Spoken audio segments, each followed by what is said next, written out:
No ar, apito inicial 106, o resumo esportivo semanal da Universidade FM, com Heraldo Moreira, Maísa Pestana e Pedro Reis.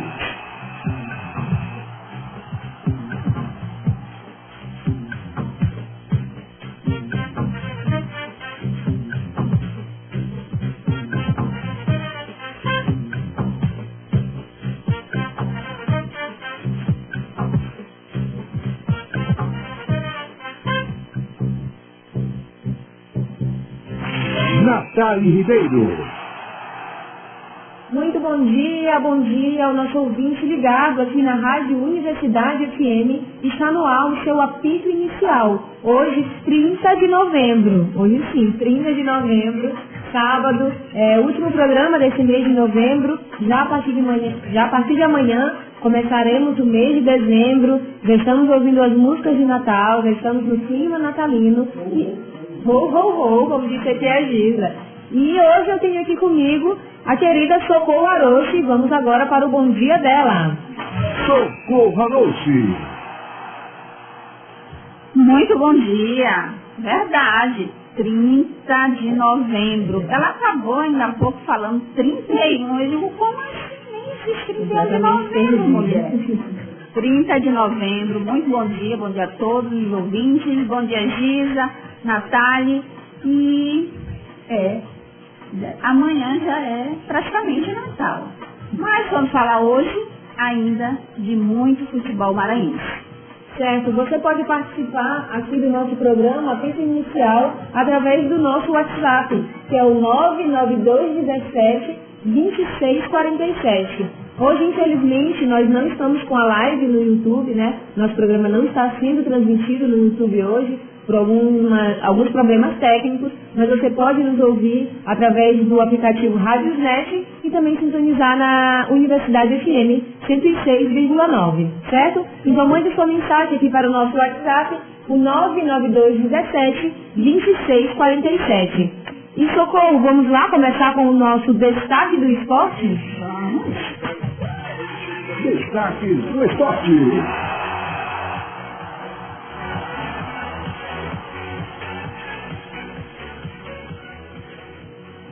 Nosso clube.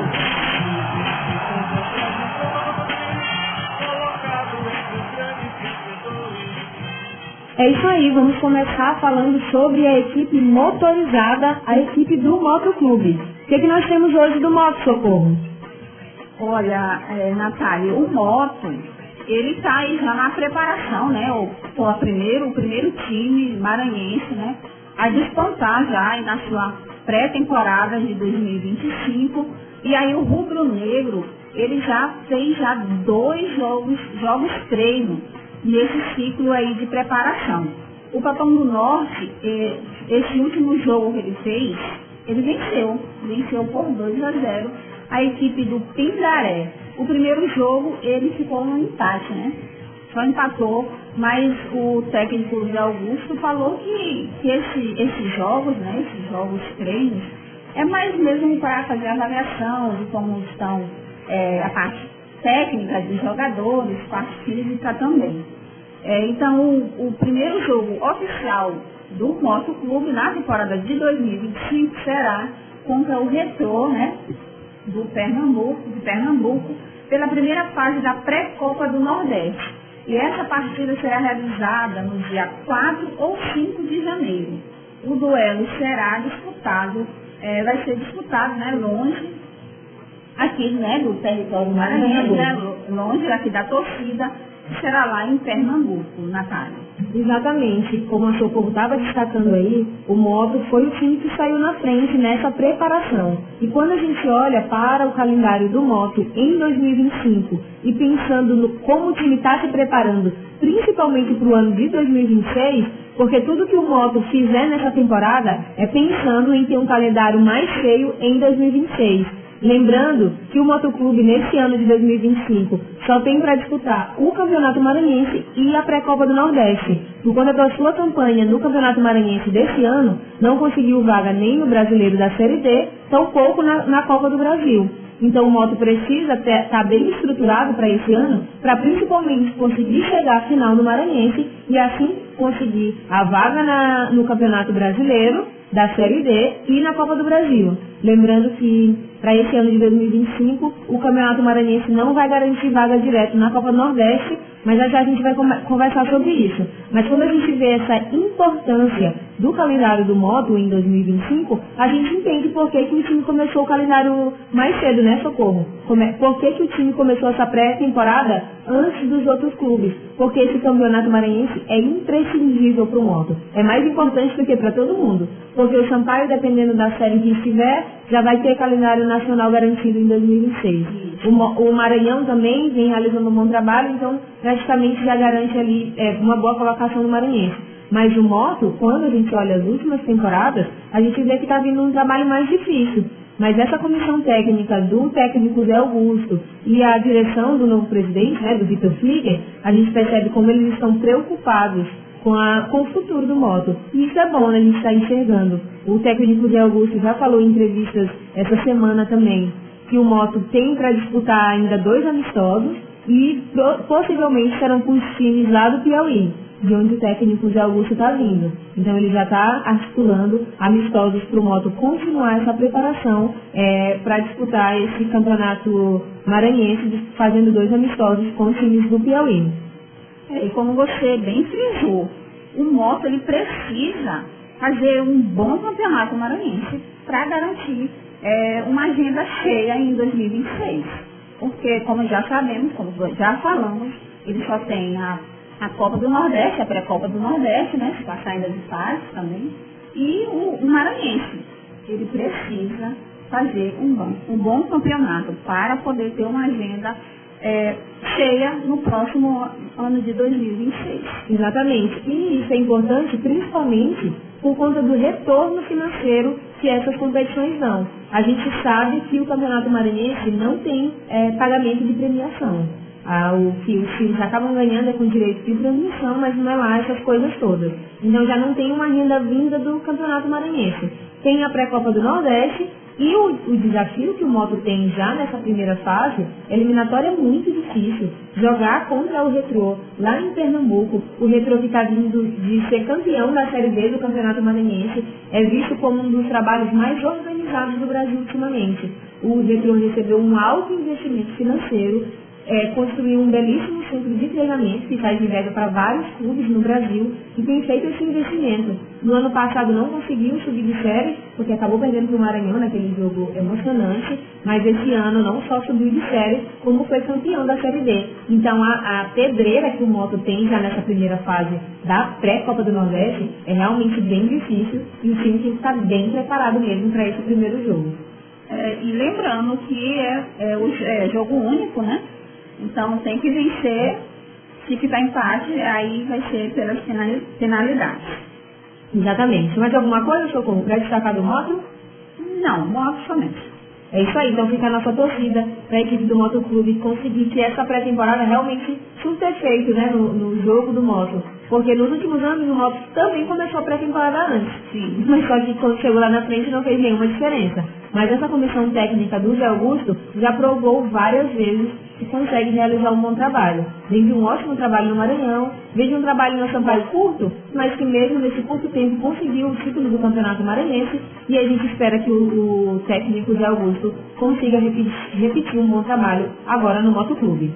Vamos destacar agora então a equipe do Bode Gregório. Maranhão Atlético Clube. Maranhão Atlético Clube, o seu nome é de tudo e é muita grandeza, é emoção. Maranhão, bandeira do norte. É isso aí, vamos agora falar do Maranhão Atlético Clube. O que nós temos hoje do Maranhão, Socorro? Bom, o Maranhão vem se preparando também já para iniciar, né, a sua pré-temporada agora. Segunda-feira é a previsão de iniciar, né, a pré-temporada do MAT. Inclusive os jogadores fora do estado, né, fora daqui do Maranhão, já vem se deslocando, né, para a capital maranhense. Inclusive O técnico Flávio Araújo também deve chegar amanhã aqui na capital maranhense. E ele que passou por uma cirurgia, até me lembra que eu falei, comentando com o professor Heraldo, eu falei até que era uma pequena cirurgia, o professor Heraldo me corrigiu que não existe pequena nem cirurgia sem risco, né? Uhum. Mas ele passou por uma cirurgia no quadril, já se recuperou e deve chegar amanhã aqui na capital maranhense para iniciar essa temporada. Vai se apresentar então aqui o técnico Flávio Araújo, juntamente com alguns jogadores que vêm de outros estados e também que vêm do interior, né, aqui do Maranhão. O MAC também vai disputar a pré-temporada, né, a pré-copa do Nordeste. E o time com quem ele irá jogar será... deixa eu ver. É o Botafogo da Paraíba. Botafogo da Paraíba. Isso. Eu perdi aqui, gente. Isso, o MAC estreia na pré-copa do Nordeste, jogando com o Botafogo da Paraíba fora de casa também, assim como o Moto. Sim, fora de casa, porque tem a questão do ranking, né? Exato. Os Os times melhores ranqueados jogam dentro de casa. Tem a prioridade, né, de jogar em casa, né, na verdade.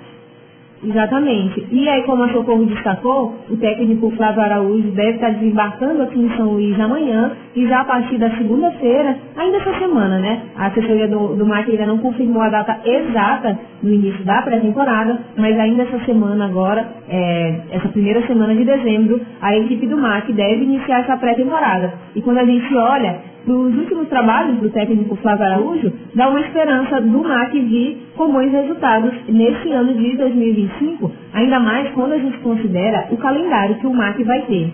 A gente estava falando que o Moto está prejudicado esse ano de 2025 por ter um calendário mais enxuto, que é justamente o contrário do que está acontecendo com o MAC. O MAC tem a pré-copa do Nordeste, a Copa do Brasil, o Campeonato Brasileiro da Série D e o Campeonato Maranhense. É isso, Socorro?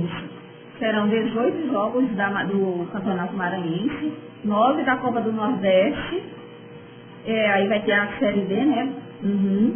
E a Copa do Brasil também. Exato. Lembrando que nessa Copa do Nordeste, o MAC ainda está nessa fase eliminatória. Como a Socorro destacou, vai disputar o primeiro jogo contra o Botafogo da Paraíba. Eu vejo esse confronto, apesar de eu ainda considerar o Botafogo favorito, eu ainda vejo esse confronto mais equilibrado do que o do Moto. O Retro realmente está vindo com um time bem organizado. Então eu acho que dependendo do trabalho que o Flávio Araújo conseguir desenvolver no MAC, eu acredito que o MAC tem chance sim de ganhar do Botafogo mesmo lá dentro. O MAC vem de anos conseguindo construir bons resultados fora de casa. Então eu acredito que o MAC tem chances de passar de fase. E passando de fase, vai ficar um calendário realmente bem complicado para o MAC.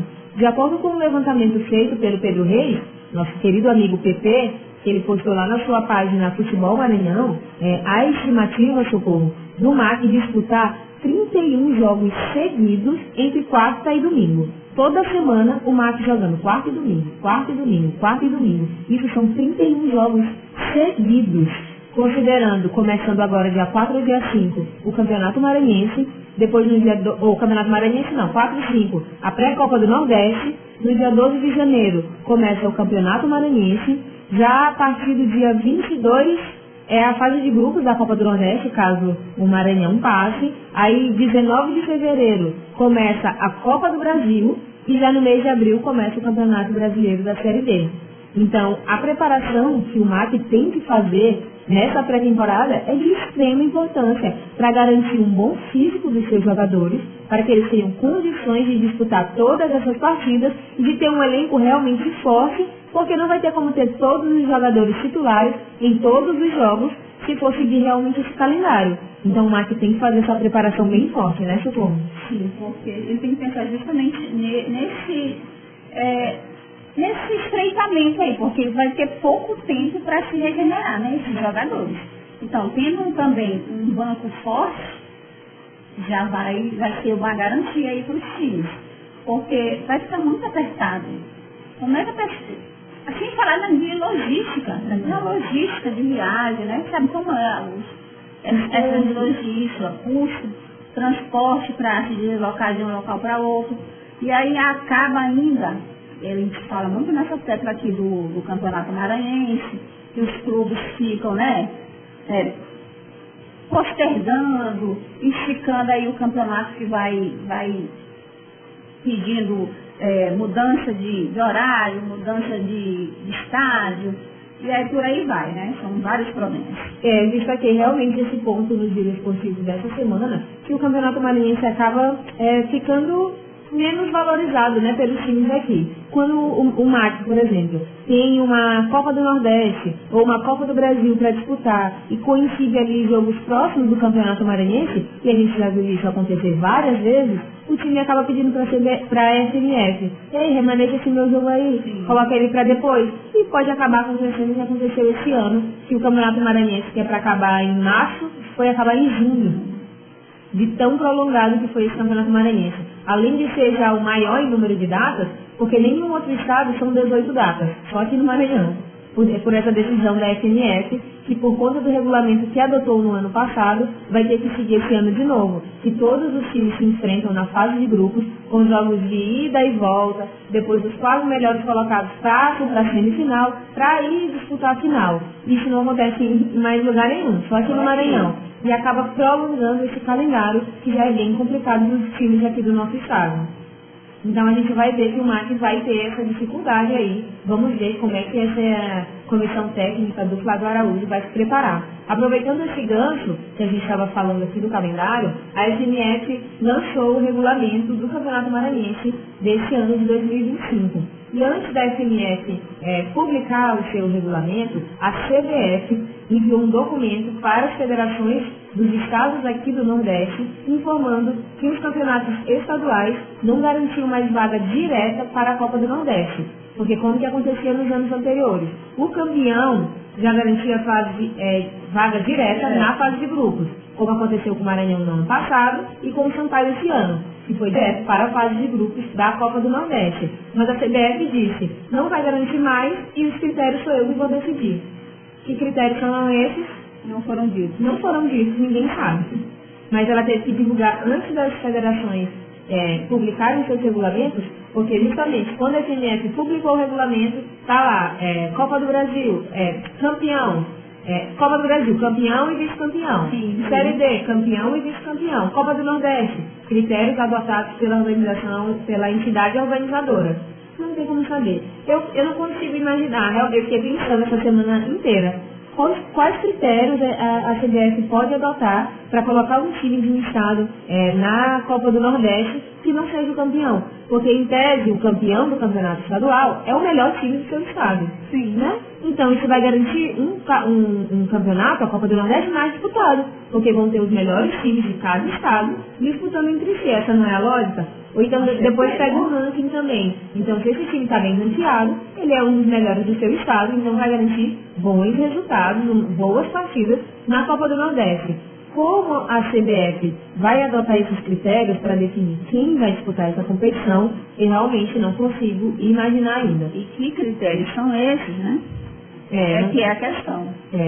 E não foi divulgado nada essa semana ainda. Como vai ser só para a Copa do Nordeste de 2026, a CBF tem um ano aí para elaborar esses critérios, para pensar esses critérios. Mas eu realmente acho que vai ser bem difícil de fugir desses principais times, né? Dos times que vão chegar na final, que vão estar disputando as fases finais. Não tem como a CBF, em cima da hora, vou pegar o último colocado. Não. Vai inventar o que é isso? Não tem como. Eu acho que não tem como eles fugirem muito disso, não. Eles adotaram enviaram esse documento agora, porque é importante, mas eles devem seguir alguma coisa parecida com isso. E a Copa do Nordeste, alguns veículos de comunicação estavam informando que não era verdadeiro, né, que a CBF ia acabar com a Copa do Nordeste, que não ia existir mais, mas não era verdade. A CBF foi reduzir 2 datas da Copa do Nordeste, porque ia ficar muito mais difícil. Se já está difícil com o calendário de agora, se tivesse as 2 datas que tinham a mais, ia ficar impraticável. Porque como que acontecia? Eram 2 grupos, e os grupos eles não se enfrentavam entre si, eles se enfrentavam com outro grupo. Maranhão, por exemplo, está no grupo A e o Sampaio no grupo B, aí eles se enfrentavam entre si. Mas eles não se enfrentavam com os times do mesmo grupo. E agora vai ser assim. Os times do mesmo grupo se enfrentam para depois passar para a fase de playoffs. Aí já reduziu 2 datas.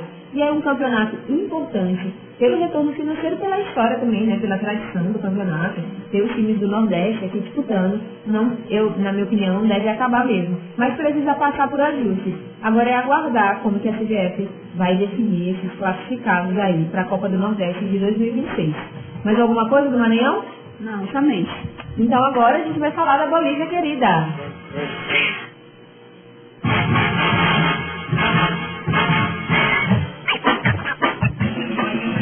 Sampaio Correia.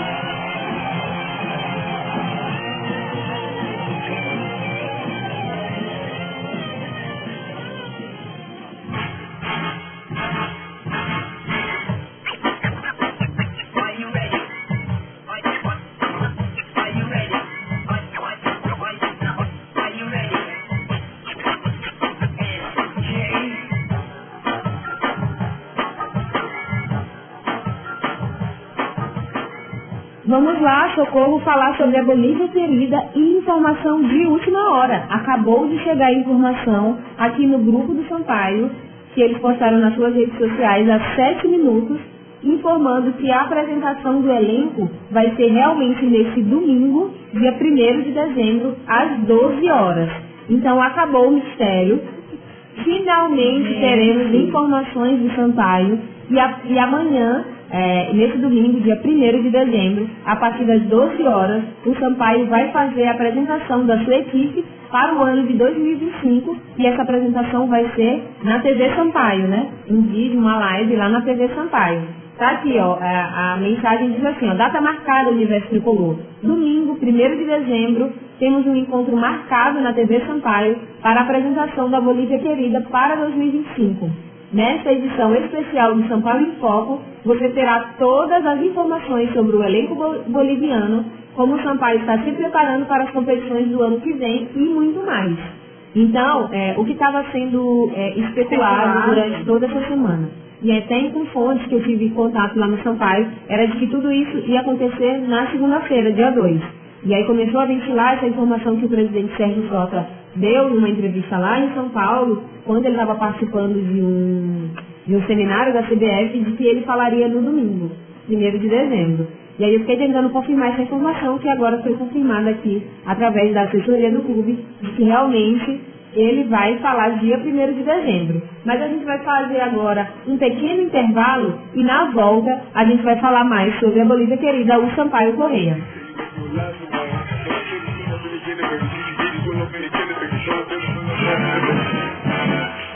Estamos apresentando a Apito Inicial 106.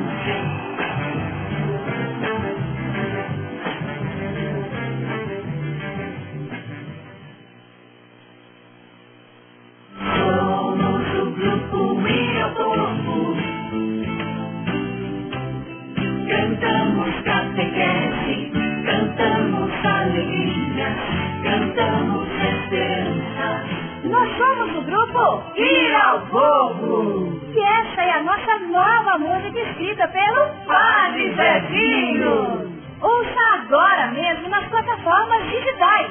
Um lançamento Paulina Comete! É saúde? Fale com o especialista. Toda quarta, 9 da manhã, na Universidade FM. O mundo se move sempre mais na 106,9. Apoio, Hospital Universitário da UFMA.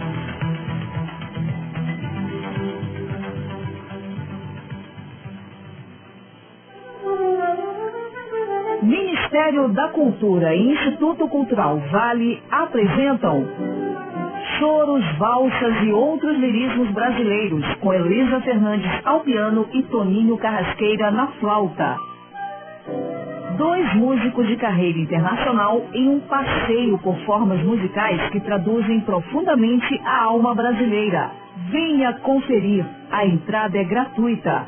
Dias 5 e 6 de dezembro, quinta e sextas-feiras, às 19 horas, na Igreja de São José do Desterro. Patrocínio exclusivo, Instituto Cultural Vale. Realização, Lei Federal de Incentivo à Cultura, Governo Federal, Brasil, União e Reconstrução.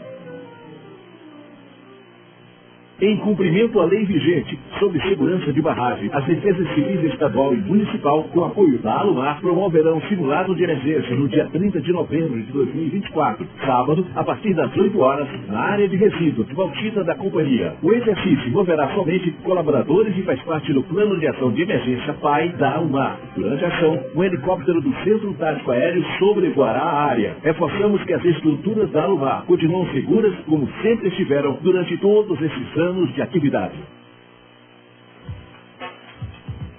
Você está ouvindo Apito Inicial 106.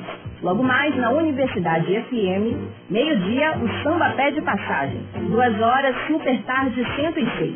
6 horas, Noite 106.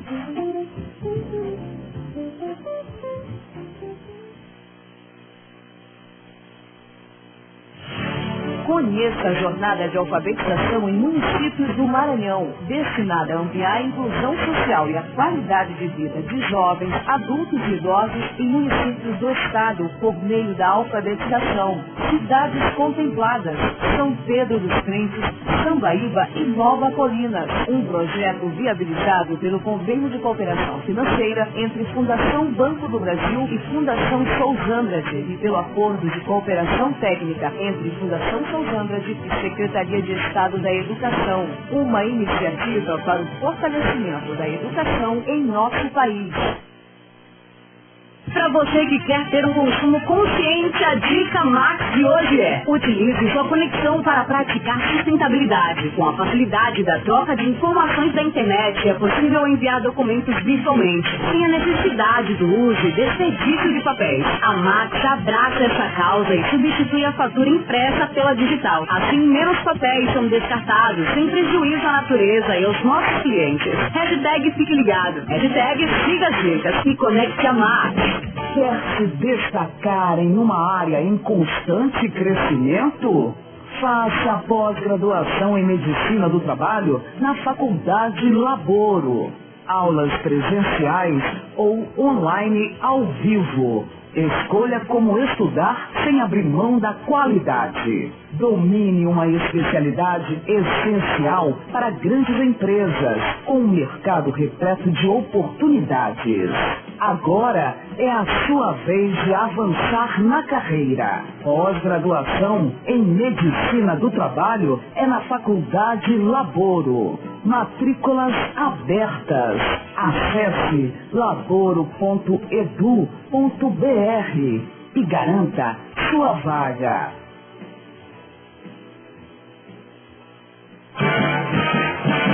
Estamos de volta. Apito Inicial 106.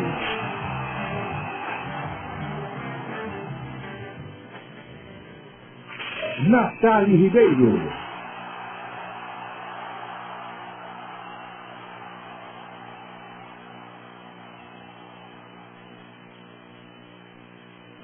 Socorro à noite. Sampaio Correia.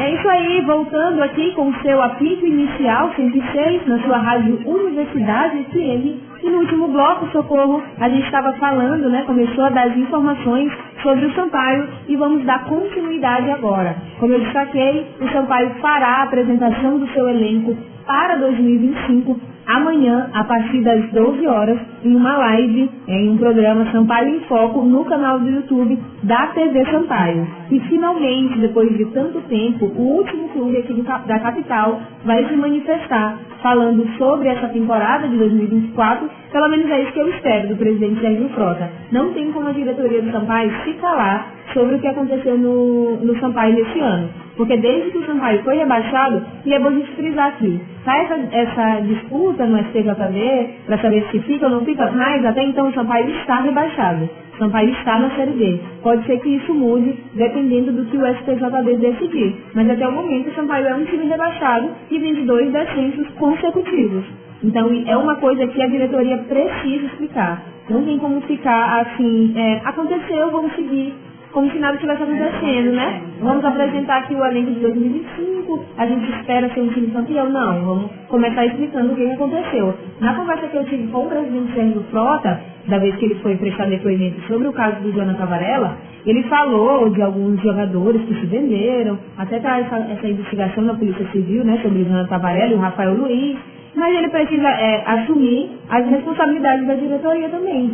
A gente percebe e entende que o Sampaio não montou um time suficiente para se permanecer na Série C e se virar subir, né? Porque quando o Sampaio caiu da B para C, o discurso que tinha é um bate e volta. Sampaio tem estrutura de um time de Série B. Foi uma infelicidade, a gente vai cair, mas a gente já vai voltar o discurso. Exatamente. Sempre o Sérgio Frota batia nessa tecla. E ele não só não subiu, como caiu para a Série B. Então, nessa coletiva de imprensa do presidente Sérgio Frota, ele precisa dar explicações do que já aconteceu nessa temporada, reconhecer os erros da sua diretoria e ver como é que vai mudar para 2025 para o Sampaio não voltar a fazer uma temporada tão ruim, né, Socorro? Sim, mas Natália, eu ainda fico pensando se realmente ele vai fazer isso. Porque eu acredito que agora ele vai querer focar na apresentação desses jogadores. Eu acho que ele não vai querer mexer nessa questão de rebaixamento, 2 rebaixamentos seguidos. Ele não vai querer, pode até mencionar a questão aí desses 2 casos, né, do que está na justiça, né, do Superior Tribunal Desportiva, mas no meu pensamento ele está agora com foco em fazer, né, que já era há muito tempo para ter feito, essa divulgação aí dos novos jogadores, de apresentar o novo elenco da equipe de Sampaio, seja para disputar a Série D, né, que é a atual série que o Sampaio se encontra, ou a Série C, caso venha sair nos tribunais, que a gente já quase 3 meses, já mais de 3 meses. 3 meses, um pouquinho, e que não se deu o resultado. Eu não sei o que aconteceu, que parece que empilharam lá, deixaram lá. Exato. Mas a gente sabe que esses casos de justiça demoram muito, né? Mas está demorando demais. Está demorando realmente demais. Eu não tenho a menor experiência nessa área jurídica, né? Apenas de acompanhar o que acontece, mas a gente sabe que demora. Mas para mim, se eu fosse juíza, tem os 2 fatos. Vamos aqui supor, tem 2 fatos. O Yuri Ferraz, gente, jogou 4 jogos. Sim, não tem dúvidas disso. O outro fato é, a súmula não apresenta o Yuri Ferraz nos 4 jogos. E aí, galera, vamos fazer o quê? Decide, tem que tomar uma decisão. Porque tá empatou muito tempo o planejamento dos 2 times. Porque tanto o Sampaio como o Caxias estão dependendo dessa decisão. E o Caxias começou a anunciar o seu elenco também essa semana. O Caxias até o momento anunciou 25 jogadores para 2025, já se preparando também para o Campeonato Gaúcho do ano que vem. Então está essa indecisão ainda, não sabemos quando o STJD, talvez não saia nem esse ano. E é importante a gente frisar também que tanto a Série C como a Série D iniciam na mesma data. Então o Sampaio já sabe quando vai começar a jogar o Campeonato Brasileiro, mesmo sem saber em qual série estará. Só ia mudar se fosse a Série B, né, que começa antes. Mas os dois campeonatos vão começar na mesma data. Então o Sampaio tem que preparar um time, independente de série. A gente sabe que o Sampaio não estava parado esse tempo. Apesar de não estar falando, certeza que o time não estava parado. Até porque se estivesse começando agora, não teria elenco para apresentar amanhã. Então já há bastante tempo, acredito que a diretoria do Sampaio estava em busca desses jogadores, garimpando aí, né, tentando fazer um elenco melhor para o ano que vem. E aí a gente vai ver amanhã o que foi que essa diretoria do Sampaio conseguiu, dada essa demora de apresentar e quais são os jogadores que virão. Tem a possibilidade do Pimentinha e do Ferreira renovarem, não é certeza ainda. O último contato que eu tive ali com uma pessoa próxima ao Pimentinha, ele disse que estava tudo certo, já estava só faltando assinar, mas nunca foi assinado. O Pimentinha se manifestou essa semana dizendo que ainda não renovou, então a gente não sabe se o Pimentinha realmente irá continuar. Pra mim, o Sampaio tem que renovar com o Pimentinha. É um jogador que, mas ele não joga fora de casa. Mas ele é um cara que tem identificação com a torcida, tem identificação com a camisa e faz diferença. mesmo já tendo uma idade ali mais avançada, o Pimentinha faz diferença. Quando ele está em uma noite inspirada, que ele pega ali aquela bola naquele corredor e começa a driblar, é muito difícil segurar ele. Então o Sampaio, para mim, tem que renovar com o Pimentinha sim, e ir em busca de outros jogadores que auxiliem esse time que precisa do acesso, não é discussão do Sampaio. Série C ou Série D, o Sampaio tem que ir em busca do acesso, porque o time tem que voltar a crescer, tem que voltar a performar melhor, porque é bom para o futebol maranhense, para o Sampaio e para o futebol maranhense como um todo, né, Socorro? Sim, com certeza. E a outra dúvida também é o Ferreira, né? Exato. O Ferreira também não tem certeza. Eu ouvi falar, né, os burburinhos que o presidente fez uma oferta, né, com um salário menor, mas que ele tinha feito uma contraproposta e até agora não teve o bater ainda do martelo sobre essa renovação contratual. Então também está aí nesse impasse aí, tanto o Pimentinha como o Ferreira e o capitão do time aí para cheguei aí na Bolívia querida. Exato, mas amanhã finalmente tudo isso vai começar a acabar, né? Porque o Sampaio não deve apresentar logo um elenco completo. Fechado. As últimas informações que tinha eram uns 13, 14 jogadores. Tem Eu vi até 24. Menino, tem número aí de todo lado, né? Só amanhã mesmo pra gente saber. Tem a confirmação, pelo menos, ele confirmou diretamente pra mim. O Cavi confirmou que continuaria, até porque ele tem contrato até 2026 com o Sampaio, mesmo ele ainda jogando por meio de uma liminar. Porque o Maranhão recorreu, enfim, da contratação do jogador, mas o Cavi deve continuar e ele deve ser titular. O Cavi vem de boas temporadas, deve ser titular nesse time do Sampaio. Tem também a especulação de alguns portais de notícias lá do estado do Goiás, de que o Sampaio está trazendo 2 jogadores, o Alan e o Wendel, um atacante de meio campo jovem de 20, 22 anos, em contrato de empréstimo, para disputar o Campeonato Maranhense e depois retornarem, né? Após o fim do estadual retornar. Nós vamos ver, e amanhã a gente vai ter certeza desses nomes e ver como é que o Sampaio está se preparando para essa temporada. Mais alguma coisa sobre o Sampaio? Só, glória a Deus, que o Sampaio desencantou, né? Finalmente. Então agora a gente vai encerrar esse momento dos destaques do esporte e passar para o nosso quadro Esporte Amador, que é com a nossa querida Socorro Arocho, que está aqui do nosso lado, e ela vai trazer uma matéria especial sobre o handebol maranhense, que foi campeão nos Jogos da Juventude. Vamos lá. Apito inicial para o Esporte Amador.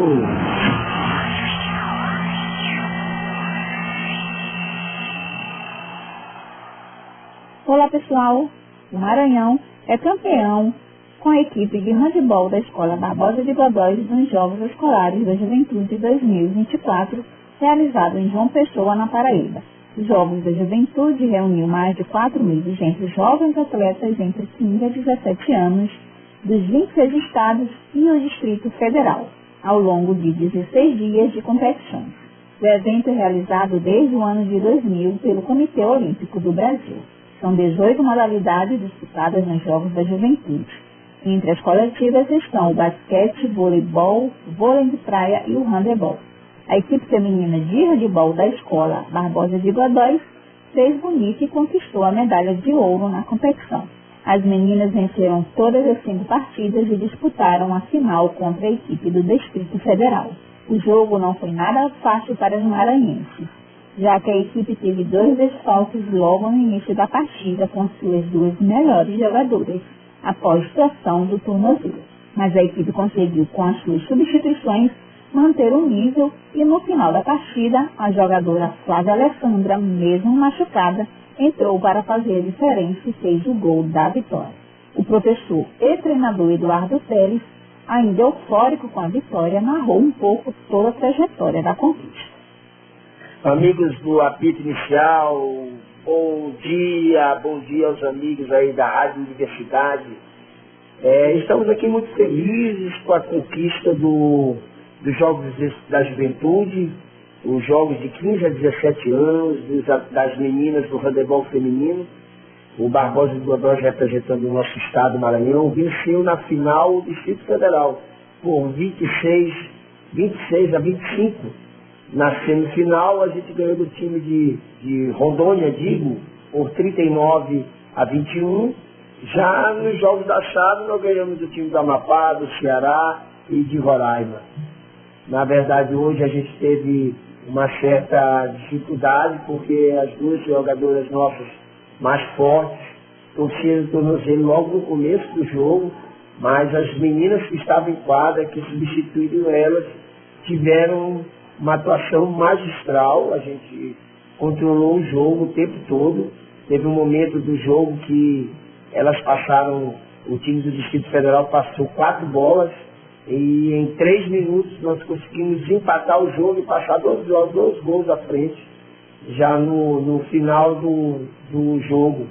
Assim, ano que vem o Maranhão já está entre a elite do handebol brasileiro, disputando entre as 8 melhores equipes do Brasil. Socorro Arouche para o apito inicial, sempre sim.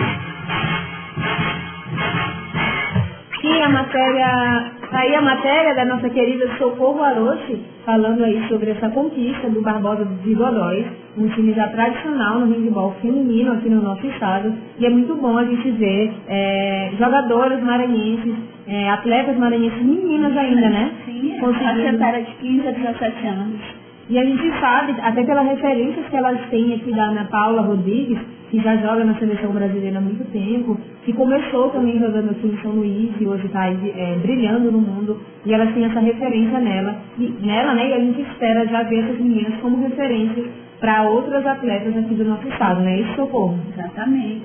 Então agora a gente vai aqui para o momento dos nossos ouvintes, que mandaram mensagem aqui para a gente no nosso WhatsApp, e a gente tem aqui a mensagem do nosso querido Raimundo Pinto do Brejo, que está sempre ligado aqui no nosso programa, mandou aqui a sua mensagem para a gente, e a gente manda um alô especial para ele. E a gente tem aqui também a agendinha do nosso apito inicial, que a gente não falou no início do programa, e vamos destacar aqui agora.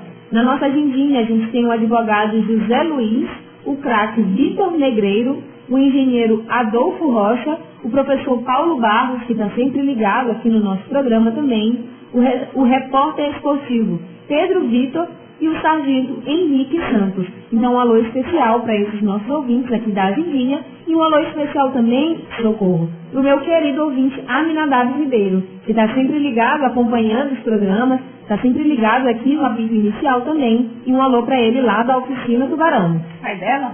É o meu pai, exatamente. Sim, o Aminadab Ribeiro. E a gente tem também agora, Socorro, destaque para o esporte amador. Qual é? Sim, temos sim. Amanhã, né, domingo, dia 1º de dezembro, então é Natal. Vamos ter no Campo da Real Promoções, no Turu, o início do quadrangular que definirá os finalistas do segundo turno do Campeonato Society DUT 90. O primeiro jogo está programado para as 8h30 entre as equipes do Ajax e Nápoles. Na sequência, craques da Real e Liverpool entrarão em campo. Por se tratar de partidas decisivas, a expectativa é de jogos bastante disputados e emocionantes. Os embates serão conduzidos pelo experiente árbitro Andrade. Todos estão convidados a prestigiar esses importantes duelos. Após os jogos, haverá a tradicional pelada de domingo. Então, são todos convidados aí a prestigiar esse grande evento. Exatamente, destacando aí o esporte amador. E uma informação aqui saiu agora aqui também, Socorro, sobre o Maranhão Atlético Clube, que marcou para a tarde de segunda-feira, dia 2 de dezembro, às 16 horas no CT do Parque Valério Monteiro, uma coletiva de imprensa, onde vai apresentar o seu novo elenco, que disputará pelo menos 4 competições na temporada de 2025, que a gente já destacou aqui quais são essas competições. A gente já conhece esses nomes, porque o Mark não deixou para anunciar só nessa coletiva de imprensa, não fez esse suspense, já anunciou nas suas redes sociais quais são esses jogadores, mas eles vão se apresentar oficialmente e começar também a pré-temporada para essa próxima temporada, é isso? Exatamente, a gente falou também, né? Segunda. Exatamente. Agora só confirmando essa informação que o Maranhão já divulgou. A gente tem aqui também agora o quadro Memórias do Esporte, que hoje é com quem, Socorro? Bom, hoje o Memória do Esporte é com o nosso querido Hugo Saraiva. Ele, seguindo a série, né, de entrevistas, a gente faz todo sábado, e aí ele vai falar hoje será a nossa 4ª parte de um bate-papo muito especial com os torcedores motenses históricos. Exatamente. Então vamos lá. Memórias do Esporte.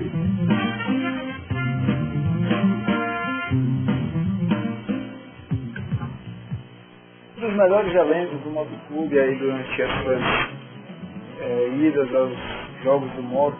Queria a consideração de vocês sobre elencos, sobre as melhores formações do moto que vocês viram em campeonato, tanto maranhense quanto brasileiro, etc.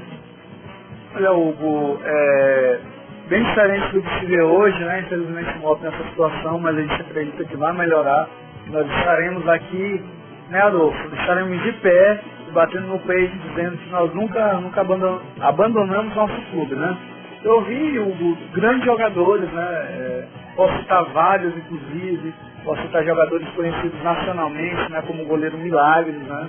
Jogou no moto, goleiro Maisena, também muito bom, lateral Paulo Sérgio Cangerê, jogador realmente de nível, que depois jogou em grandes clubes, né? Exceto o moto, né? Logicamente o primeiro dos grandes clubes que ele jogou. Temos também o zagueiro Edinho, muito bom, o zagueiro Gilson, lateral esquerdo Cleiton, inclusive sendo campeão da Copa da África pela Tunísia, o volante Nasa, que fez nome no Vasco, inclusive, o jogador Bigu, né? Quer dizer, grandes nomes. E o mais legal é que o moto, mesmo sem ter estrutura, ou agora com uma estrutura pequena, que a gente espera que melhore cada vez mais, é uma boa estrutura, mas pelo menos assim, a nível nacional, né? A gente sabe que precisa melhorar muito. O moto sempre revela bons jogadores, né? A gente pode lembrar aqui de vários jogadores que o moto revelou, dentre eles, assim, o maior nome do futebol maranhense dos últimos tempos é o Kleber. Na verdade, começou sua grande carreira profissional no moto, e a gente lembra de outros jogadores como o Misael, por exemplo, né? Começou até na categoria de Sampaio, tudo, mas fez nome realmente no moto, né? A partir dos títulos que ganhou, tanto que hoje, né, pelo menos assim, pelo que a gente observa, ele se identifica com o moto. Então, assim, é muito bom a gente ver o clube da gente revelando jogadores próprios, outras categorias do moto, como o futsal, onde passaram Márcio Araújo, né? Passaram outros jogadores de renome, né? Nacional. Então isso é muito importante. Lembro também de alguns jogadores, por exemplo, a gente não pode deixar de falar de Zé Roberto, o Bionicão, né? Um grande nome dentro do moto. A gente não pode deixar também de falar de Alex Santana, que para mim foi um dos melhores meios esquerdos que eu vi jogar aqui. O próprio Serginho, né, que veio do futebol goiano para cá para o moto em 99, jogou muito bem. O Vanin, que veio do Tony Sabá, né, a partir de um jogo aí onde o moto jogou na preliminar da seleção brasileira, né, Brasil-Yugoslávia, onde Kleber fez um dos gols mais bonitos, né, que eu já vi aqui dentro do futebol maranhense.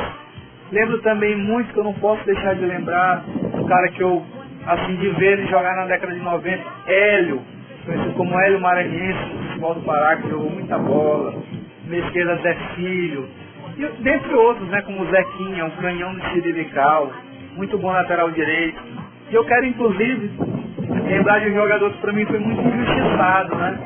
Edmilson, lateral direito, que eu gostava do futebol de Edmilson na década de 90.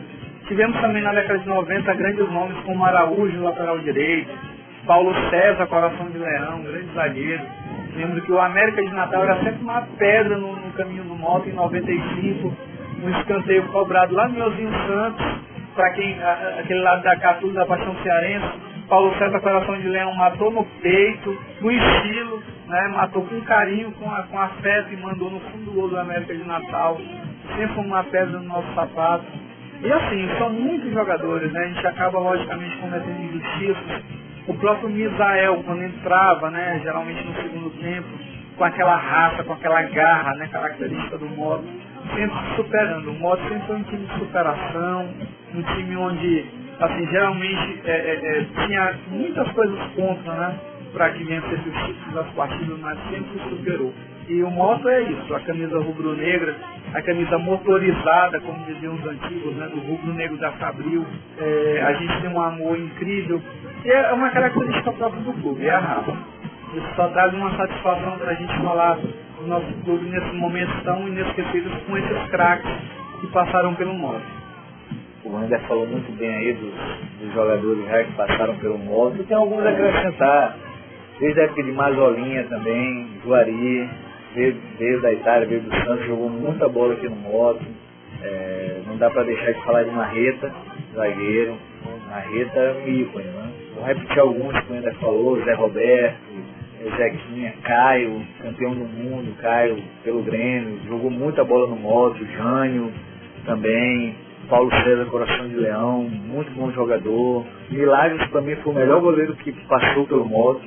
Saiu do moto, ele era o terceiro goleiro do Flamengo, saiu do moto, veio pro moto e depois saiu pro América de Natal e foi considerado por vários anos o melhor goleiro de Belo Horizonte, do Campeonato Mineiro. Jogadores como Fernando, argentino, Gilson, capitão de 2000, 2001, Pedrinho, Alex Santana.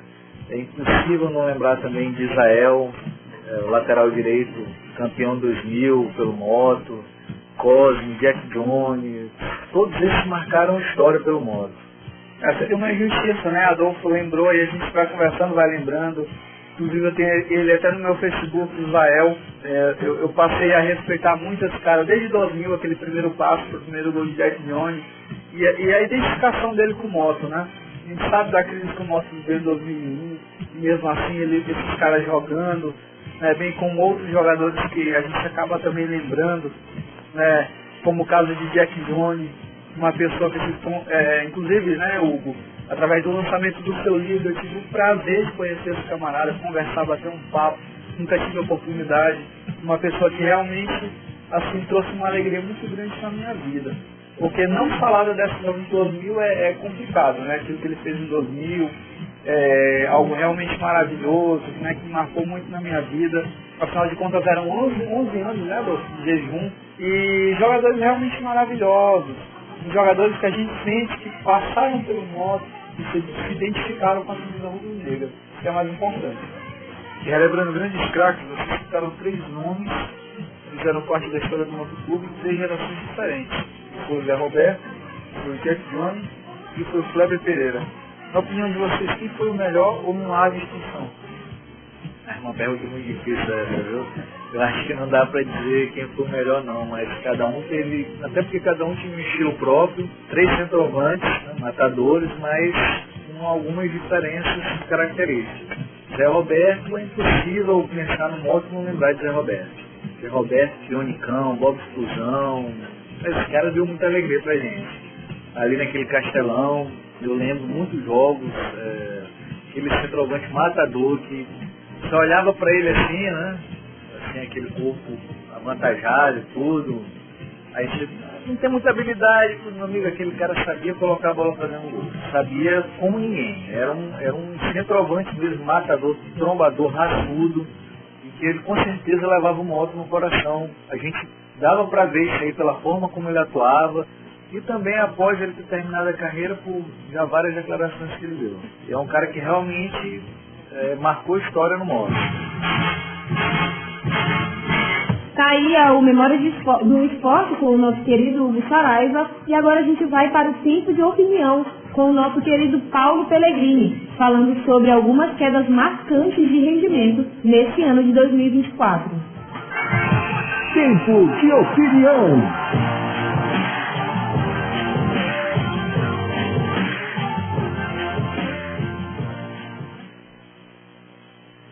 Olá, amigos do apito inicial 106, Tempo de Opinião de hoje, falando um pouco sobre queda de rendimento no esporte. O esporte de alto rendimento que requer disciplina, dedicação, talento, e que, por pior que pareça o competidor profissional, o cidadão comum não conseguirá chegar nem perto. Em uma competição, todos vão dar o seu máximo, mas somente um vai vencer. O problema é que nem sempre o torcedor comum enxerga dessa forma. Às vezes, ele tem a sensação de que faria melhor do que o seu ídolo.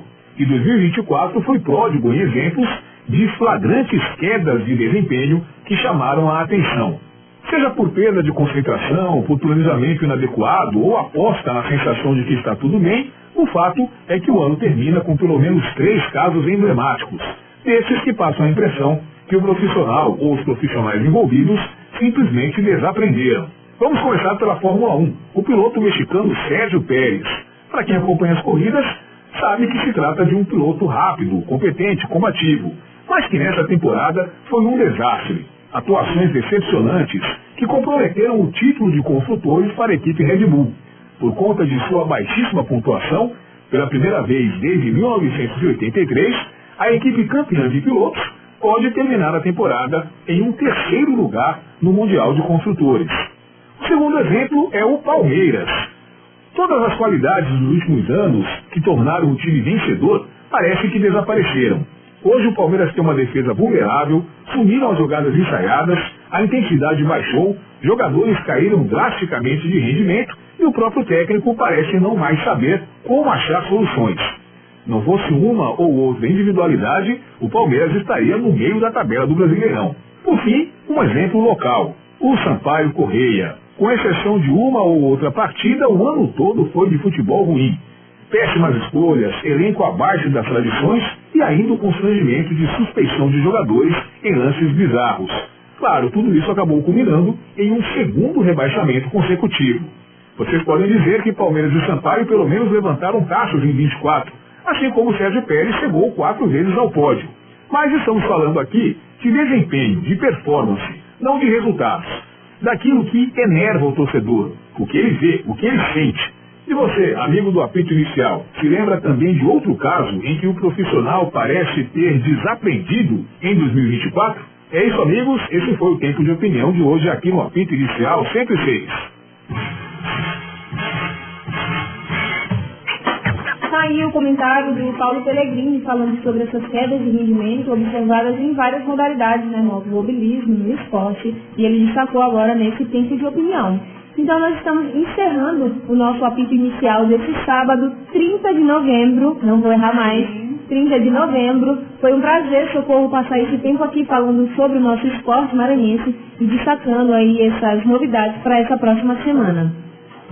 Muito bem, Natália. Muito bom ficar hoje, sábado, com você, dia 30.